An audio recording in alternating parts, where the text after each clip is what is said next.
고린도서 1장 3절에서 4절 말씀입니다.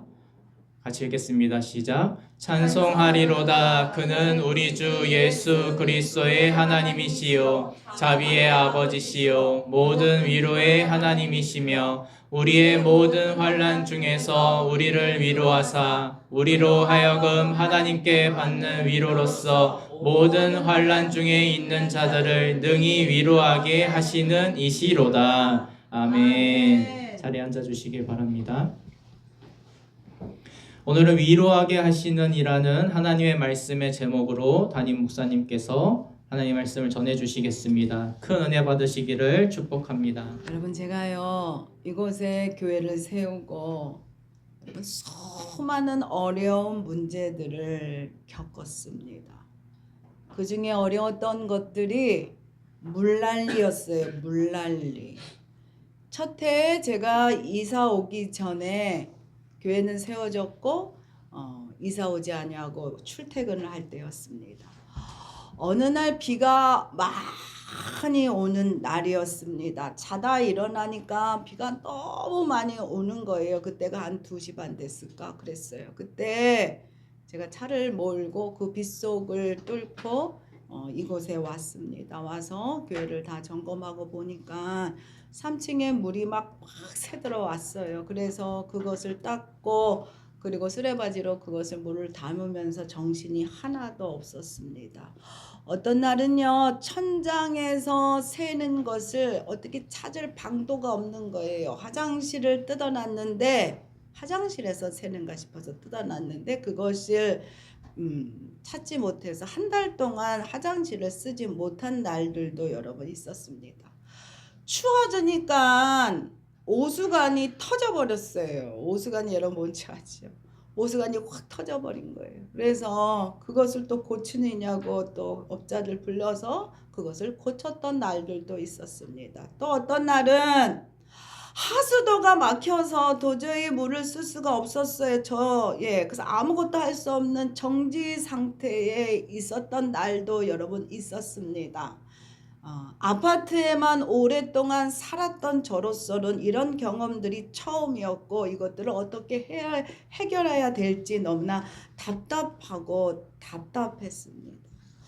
기술자들을 불렀는데도 불구하고 해결을 못하니까 마음이 너무 쓰리고 아프고 어떻게 할지 몰랐어요. 그런데 그날 교회를 리모델링 해주셨던 목사님이 오셔서 위로 기도해주고 가셨어요. 그리고 또 그날 또 저의 친한 동기 목사님이 그 소식을 듣고 오셔서 기도해주고 살펴주고 그리고 갔습니다. 다음날 다시 수소문하여 다른 분을 불러서 문제를 해결하고 그분이 갔습니다만 비용이 어마어마하게 들었습니다. 고압 세척이라는 것을 하게 되었고 그리고 그러다 보니 그분 가고 난 다음에 다시 정리하면서 보니까 이 성전이 물이 청청청청 그냥 물이 막 찰찰찰인 거예요. 물이 들어차 올라온 거예요. 고압 세차하니까 위로 물이 확 올라오면서 구멍으로 물이 들어왔던 겁니다. 그래서 장로님하고 저하고 물바지를 가지고 그것을 쓸어 내리는데 그냥 제 눈에서는 눈물이 뚝뚝 떨어졌어요. 너무너무 마음이 아팠어요. 그날 저녁 전혀 알지 못하는 집사님 4분이 저에게 오셨습니다. 저희 교회에 오셨어요. 작은 강대상을 승용차에 간신히 싣고 오셨어요. 그래서 그것을 가지고 교육관으로 내려갔어요. 지금 교육관에 있는 것입니다. 그래서 그분에게 감사기도 하고 감사 말씀드리고 축복 기도를 그들에게 해드렸습니다. 그러면서 저하고 장로님이랑 그분들 집사님 4분이 함께 울고 그분들이 가셨습니다. 지금도 그분들이 누구인지 저는 모릅니다. 모르는 분들이었어요.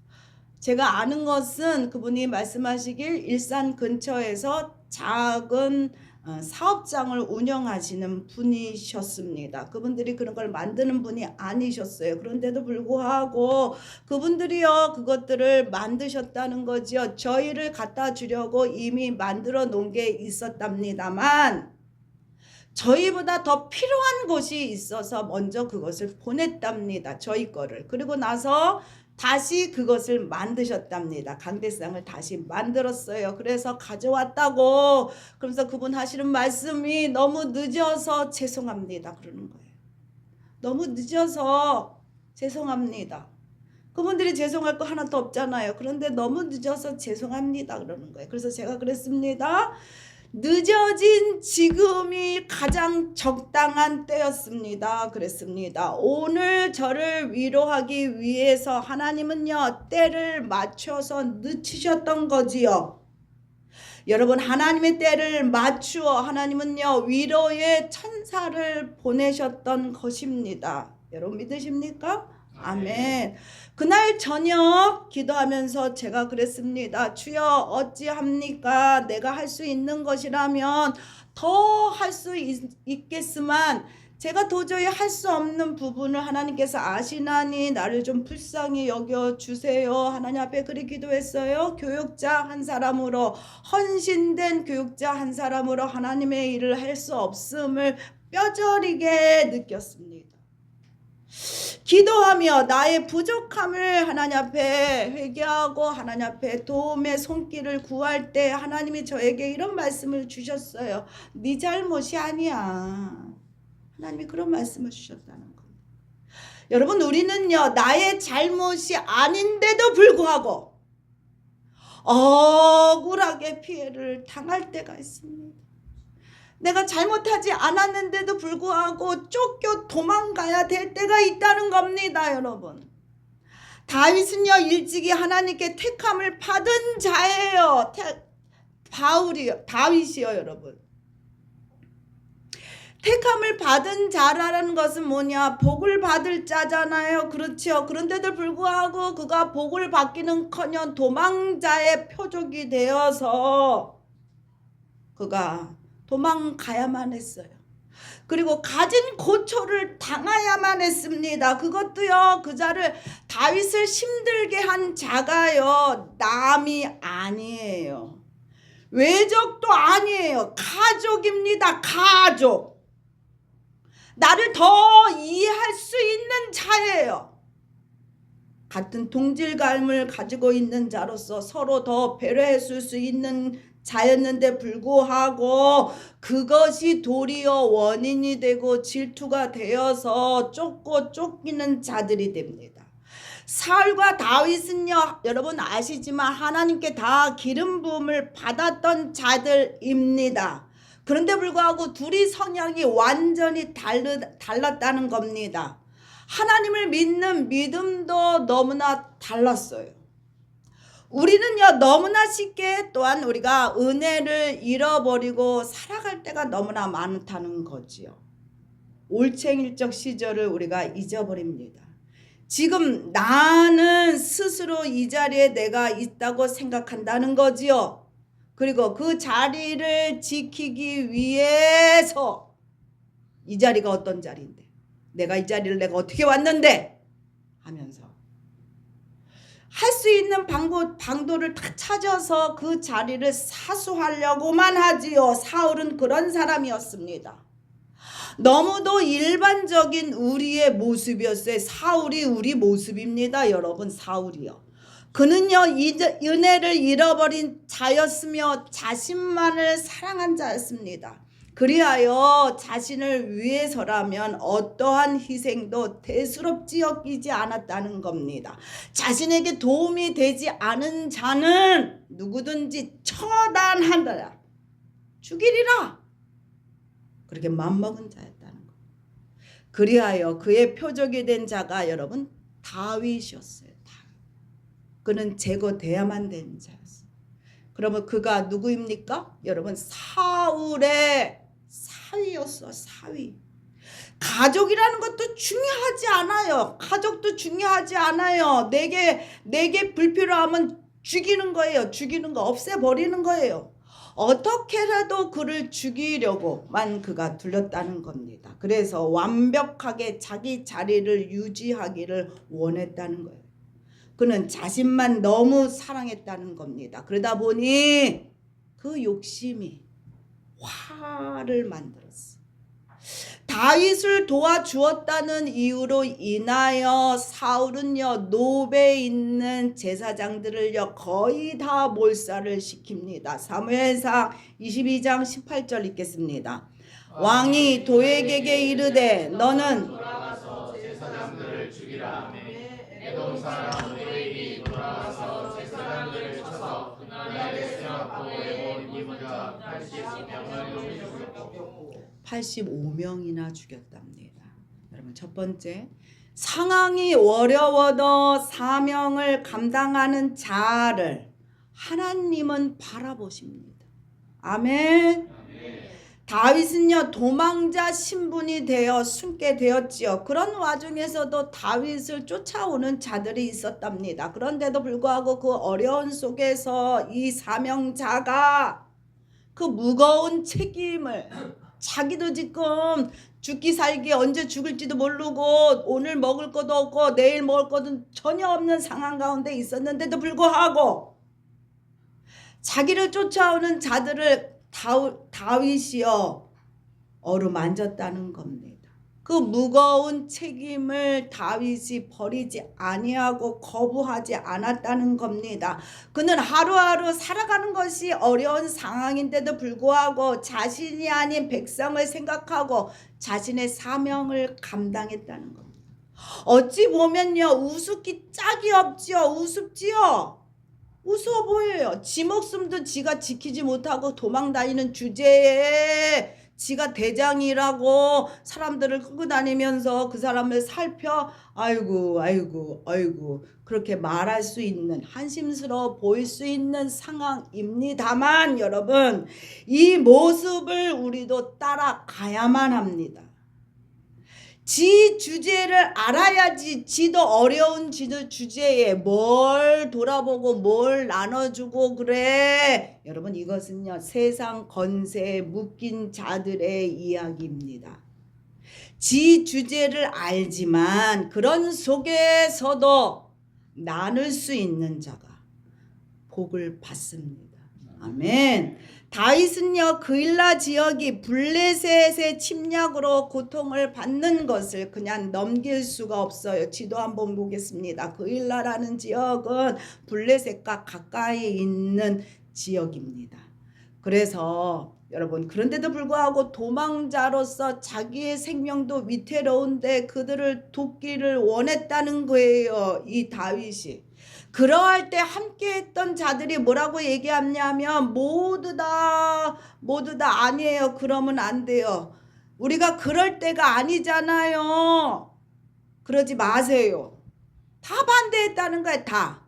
그런데 다윗이요 그럼 그만두자 이러지 아니하고 이 문제를 가지고 하나님 앞에 가서 묻기를 청하게 됩니다. 여러분 두 번째는요 다윗은요 범사에 하나님의 뜻을 묻는 사람이었습니다. 아멘. 사무엘상 23장 2절 4절 읽겠습니다. 이에 다윗이 여호와께 묻자와 이르되 내가 가서 이 블레셋 사람을 치리까. 4절 다윗이 여호와께 다시 묻자온대. 물었다는 거예요. 그가 움직일 때마다 사람의 소리를 듣는 게 아니라 하나님의 소리를 듣기 위하여 하나님에게 묻기를 청하고 기도하기를 힘썼다는 겁니다. 그때 다윗에게 아비아달이라는 사람이 오게 됩니다. 여러분 사무엘상 23장 6절 읽겠습니다. 하이멜렉의 아들 아비아달이 그일라 다윗에게로 도망할 때에 손에 에봇을 가지고 내려왔더라. 여러분 이 아비아달은요 노베에서 살아남은 다 그렇게 많이 죽였는데 불구하고 그곳에서 살아남은 제사장이었다는 겁니다.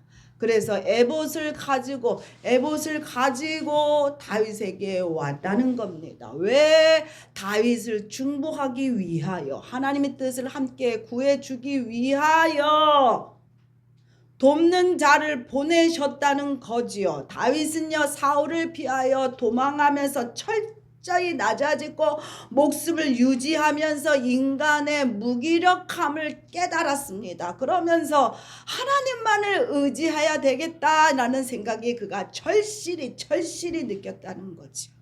그 깨달음이 있고 나서 다윗의 도피 생활에는 커다란 전환점이 오게 됐다는 겁니다. 죽음을 피해 생명을 구걸하는 도망자가 아니라, 내가 도망자로 살 것이 아니라 그 속에서도 하나님의 뜻을 구하고 그것을 내가 감당하리라. 지 목숨 살라고 애쓴 게 아니라 그런 속에서도 내가 하나님의 뜻을 감당하리라. 그렇게 결단했다는 거예요. 지 살라고 숨기만 한 것이 아니라, 여러분 어려울수록 하나님 나만 바라봐 주세요, 내 문제 해결해 주세요 된다고 문제가 해결되는 게 아니라는 겁니다.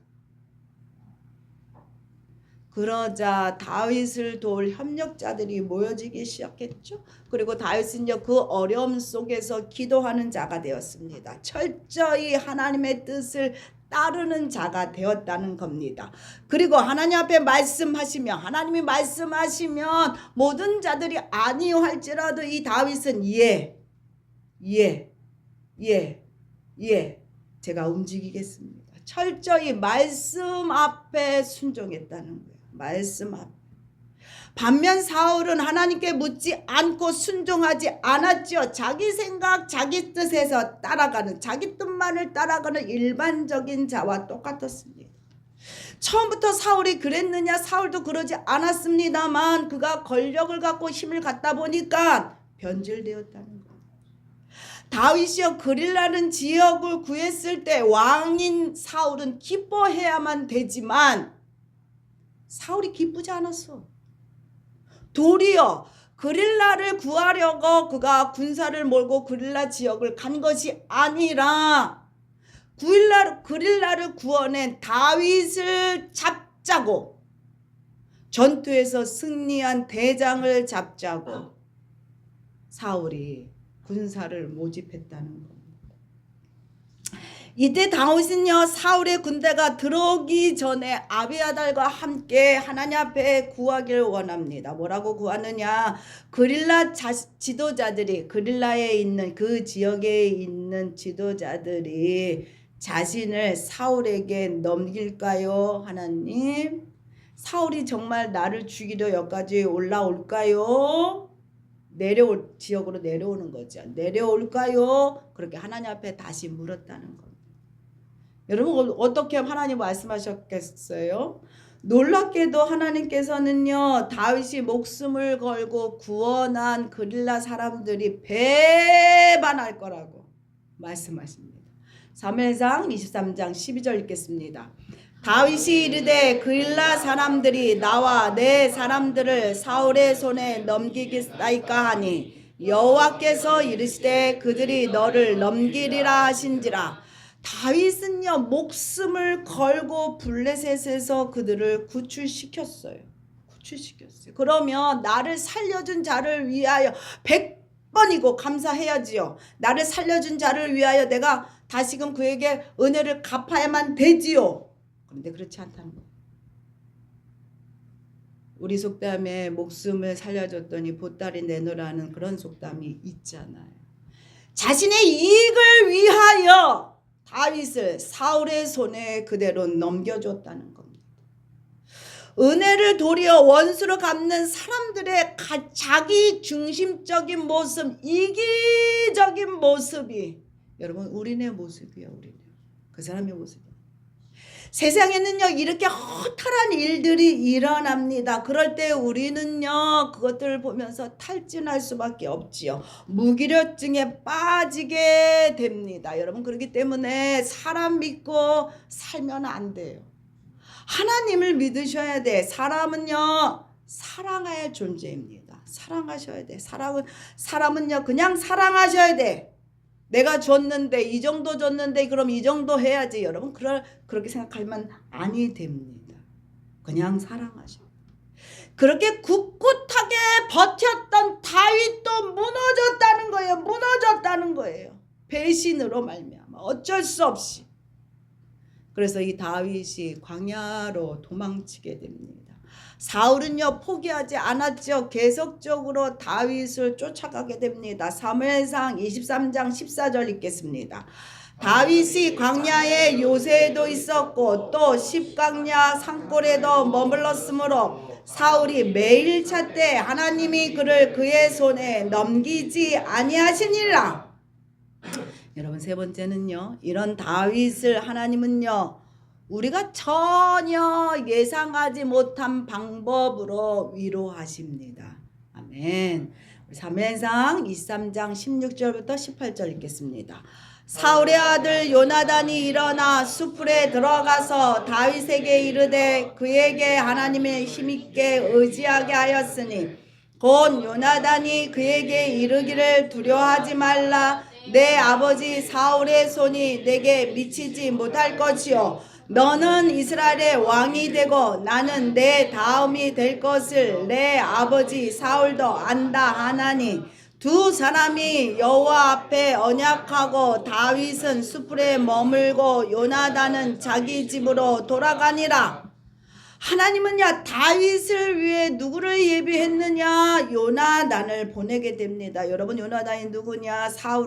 다윗을 죽이려 하는 사울의 아들입니다. 요나단은요 다윗을 향해 말하고 있죠. 뭐라고 얘기하느냐? 두려워 말고 하나님만을 의지해. 네가 왕이 될 거야. 네가 왕이 돼. 그러니 다윗 실망하지 말고 버텨야 돼. 하나님이 분명히 그렇게 하시겠다고 약속하셨어. 하나님의 말씀에 대하여 다시금 확신을 주고 다윗을 위로했다는 겁니다. 장인에게 쫓겼고 자신을 살려준 백성들에게 쫓겨서 배신당하여 쫓겨서 항무지로 들어간 다윗의 마음이 완전히 무너졌어요. 다윗의 마음이 완전히 무너졌어요. 그것을 하나님이 하셨다는 거죠. 그리고 위로의 천사를 보내신 것입니다. 위로의 천사를. 그것이 요나단이었지만 여러분, 그분이요 하나님이십니다. 믿으십니까? 아멘. 저는요 감사한 게 저에게도 천사가 왔어요. 다시금. 그게 누구냐? 우리 최지사님. 최지사님을 보면서 저는 하나님이 저에게 보내신 천사라고 제가 그렇게 하나님 앞에 고백하고 다른 분들한테 그렇게 고백합니다. 왜 그러느냐? 기도하러 오시잖아. 매일같이 성전에 불을 지피시잖아요. 그렇죠? 제가 원했던 것이 그거였어요. 성전이 불나는 거. 그런데 어느 누구도 그것들을 행하지 않았단 말이에요. 그런데 제사님이 비록 건강하지 아니하시고 말씀도 어눌하시고 그러시지요. 그런데도 불구하고 그의 마음에 이 불은 하나님 앞을 향한 그것은 온전함으로 하나님 앞에 기도하는 그 모습이 천사로 보이는 거예요. 천사로. 저에게 보내신 천사다. 은혜숙께 보내신 천사다. 그렇게 저에게 하나님이 위로하시는 것 같았습니다. 여러분, 그렇습니다. 하나님은요 우리에게 때에 맞춰서 천사를 보내십니다. 여러분, 이사야 41장 10절 읽겠습니다. 두려워하지 말라. 내가 너와 함께 함이라. 놀라지 말라. 나는 내 하나님이 됨이라. 내가 너를 굳세게 하리라. 참으로 너를 도와주리라. 참으로 나의 의로운 손으로 너를 붙들리라. 하나님이 그러셔요. 여러분, 믿으셔야만 됩니다. 얼마 전에 기도하는데요 하나님이 이런 말씀을 저에게 하셨어요. 뭐라고 말씀하셨느냐? 두려워하지 말라. 내가 네 아버지니라. 하나님이 내 아버지래. 그러니 왜 두려워하느냐는 거예요. 하나님이 저에게. 여러분, 이 말씀은요 여러분에게 하시는 말씀입니다. 여러분, 함께 다시 한번 읽어보겠습니다. 두려워하지 말라. 내가 내 아버지니라. 하나님이 내 아버지야. 여러분, 어렵고 힘든 일은요 계속적으로 우리 삶 속에 들어올 것입니다. 계속 올 거예요. 계속. 그런데 그것이 이유가 되고 핑계가 되어서 자신의 신분과 자신의 사명을 잃어버리면 안 됩니다. 보세요. 정말 할 수 없는 상황이잖아요. 어찌하라고요. 여러분 그러시면서 낙심하고 포기하지 말아야만 합니다. 이 말씀은요. 사탄이 가장 좋아하는 말입니다. 사탄이 가장 원하는 말입니다. 할 수 없다고. 상황을 보라고. 나는 더 이상 못한다고. 여러분 위로의 천사를 나를 위하여 하나님은요 언제라도 보내시려고 준비하고 계십니다. 사랑하는 자녀가 낙심하지 않게 하기 위해서입니다. 여러분 지금 힘들지라도 내일은 평안입니다. 믿으십니까? 아멘. 아무것도 할 수 없는 상황일지라도 여러분 마음을 나누세요. 가진 것을 나누세요. 그럴 때 엄청난 에너지가 다시 생기게 됩니다. 아멘. 여러분 이 종이요 너무나 더운 날 불 앞에서 땀을 질질 흘리면서 누룽지를 만들고 그리고 삼계탕을 끓이는 이유는 이것을 통하여 잠시라도 위로받을 자들에게 하나님이 그것들을 전달해 주기 원해서입니다. 그럴 때 저에게는요 새로운 에너지가 막 생기게 된다는 거지요. 아멘. 이번 주에 권사님이요 몸이 아프셔서 매일 서시는 기도 자리에 서시는 것도 힘드셨어요. 그런데 당신이 받은 위로를 나눠주기 위하여 뜨거운 날 그것도 한낮에 작은 종이 가방을 하나 들고 기도 자리로 오셨는데 땀이 범벅이 되셨지요. 그런데도 불구하고 그 발걸음이 얼마나 환했는지 모릅니다. 우리가 약할 때 그리스도를 의지함으로써 오히려 강해질 수 있고 그로 인해 고난에 처한 타인을 위로할 수 있게 하시는 겁니다. 아멘. 그 위로가요 여러분 승리로 가는 도약이 될 것입니다. 아멘. 하나님은 모든 환난 중에 있는 자들을 능히 위로하시는 분이십니다. 여러분 믿으십니까? 아멘. 여러분 오늘 말씀 고린도후서 1장 3절 4절 말씀 함께 읽고 마치겠습니다. 찬송하리로다. 그는 우리 주 예수 그리스도의 하나님이시요 자비의 아버지시요 모든 위로의 하나님이시며 우리의 모든 환난 중에서 우리를 위로하사 우리로 하여금 하나님께 받는 위로로서 모든 환난 중에 있는 자들을 능히 위로하게 하시는 이시로다. 아멘. 여러분 하나님의 그 자비를 하나님의 그 위로를 여러분 기억하시기를 부탁드립니다. 아멘.